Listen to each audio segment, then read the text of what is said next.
स्थानांतरण नीति 2025 संशोधन के अंतर्गत जो महत्वपूर्ण जानकारी यहां दी गई है, देखिएगा सबसे मुख्य बिंदु यहां पर ही दिया हुआ है कि राज्य शासन द्वारा दिनांक 24 जून 2021 को राज्य एवं जिला स्तर पर स्थानांतरण हेतु नीति जारी की गई थी।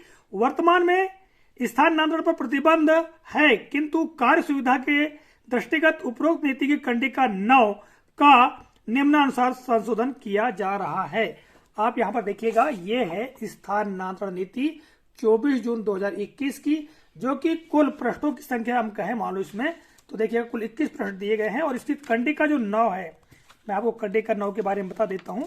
यहां देखिएगा ये कंडिका 9 दी गई है, ये देखिएगा कंडिका 9 प्रतिबंध अवधि के दौरान स्थानांतरण, और इसी का हवाला देते हुए यहां पर जो कहा गया है, देखिएगा कि क्या संशोधन किए गए हैं।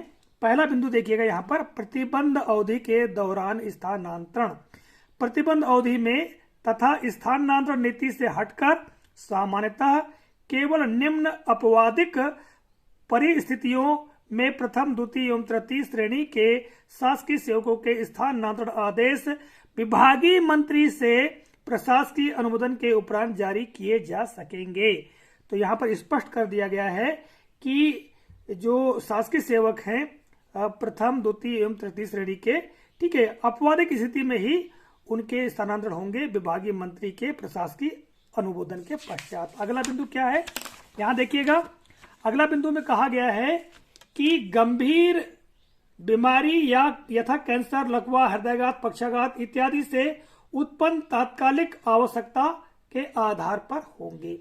अगला बिंदु क्या है, ऐसे न्यायालयीन निर्णय के अनुक्रम में जिसके माध्यम से प्रदत्त आदेश के अनुपालन के अतिरिक्त और कोई विधिक विकल्प शेष न हो, किंतु ऐसी परिस्थिति में स्थानांतरित किए जा रहे स्थान पर संबंधित अधिकारी कर्मचारी के विरुद्ध विभागीय अनुशासनात्मक कार्रवाई लंबित न हो। ठीक है, अगला बिंदु क्या है, शासकीय सेवक की अत्यंत गंभीर शिकायत, गंभीर अनियमितता, गंभीर लापरवाही जिसमें विभाग द्वारा मध्य प्रदेश सिविल सेवा आचरण नियम 1965 के उल्लंघन के क्रम में मध्य प्रदेश के सिविल सेवा वर्गीकरण नियंत्रण तथा अपील 1966 के नियम 14 अथवा 16 के अंतर्गत अनुशासनात्मक कार्रवाई प्रारंभ की जा चुकी है, तो ऐसे लोगों के भी स्थानांतरण संभव हो सकेंगे। अगला बिंदु यहाँ पर देखिएगा, लोकायुक्त संगठन आर्थिक अपराध अन्वेषण ब्यूरो अथवा पुलिस द्वारा शासकीय सेवक के विरुद्ध आपराधिक प्रकरण दर्ज करने अथवा अभियोजन की कार्रवाई प्रारंभ होने पर जांच प्रभावित न होने की दृष्टि से किए जाने वाले स्थानांतरण। और हम आगे देखें तो ये बहुत ही महत्वपूर्ण बिंदु है और जो स्थानांतरण का एक आधार हो सकता है, इसको अच्छी तरह से समझिएगा।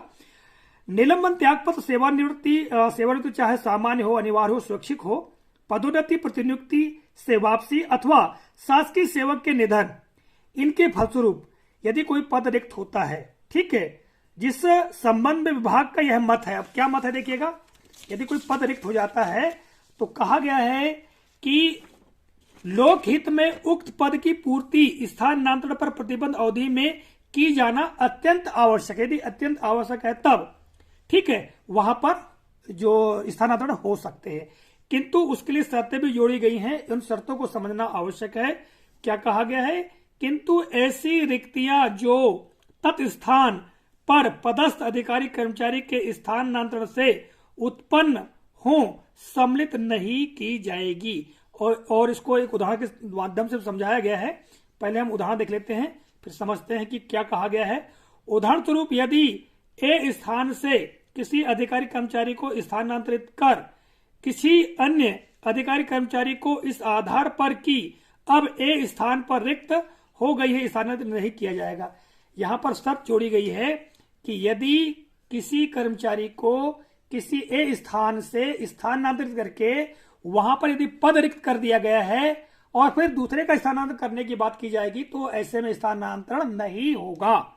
जैसा कि उदाहरण के माध्यम से बताया गया है कि ए स्थान से किसी अधिकारी कर्मचारी को स्थानांतरित कर किसी अन्य अधिकारी कर्मचारी को इस आधार पर कि अब ए में स्थान रिक्त हो गया है, तो ऐसी स्थिति में स्थानांतरण नहीं होगा। ठीक है, और आगे देखिएगा क्या कहा गया है, किंतु यह सुनिश्चित किया जाएगा कि प्रशासकीय कारण से यदि स्थानांतरण एक स्थान से दूसरे स्थान पर किया जा रहा है, तब जिस स्थान से स्थानांतरण कर दूसरे स्थान पर पदस्थापना की जा रही है, उस स्थान पर स्थानांतरण के कारण रिक्तियों का प्रतिशत स्थानांतरित किए गए स्थान से अधिक तो नहीं हो रहा है। और इसके लिए भी यहाँ पर एक उदाहरण दिया गया है। पहले उदाहरण देख लेते हैं, इसके बाद समझते हैं कि क्या कहा गया है। उदाहरणार्थ, किसी स्थान ए पर 3 पद है। मान लो कोई स्थान ए है, वहां पर कुल पद कितने हैं? 3 है। ठीक है, जिसमें से 2 पद भरे हुए हैं, 3 में से 2 पद भरे हुए हैं और 1 पद कुल मिला के रिक्त है। ठीक है, और क्या कहा गया आगे, अतः ए स्थान पर रिक्त पदों का प्रतिशत क्या हो जाएगा? जब एक स्थान खाली है तो 33% रिक्त माना जाएगा। ठीक है, अब एक दूसरा स्थान बी है। ठीक है, बी में केवल 2 ही पद है।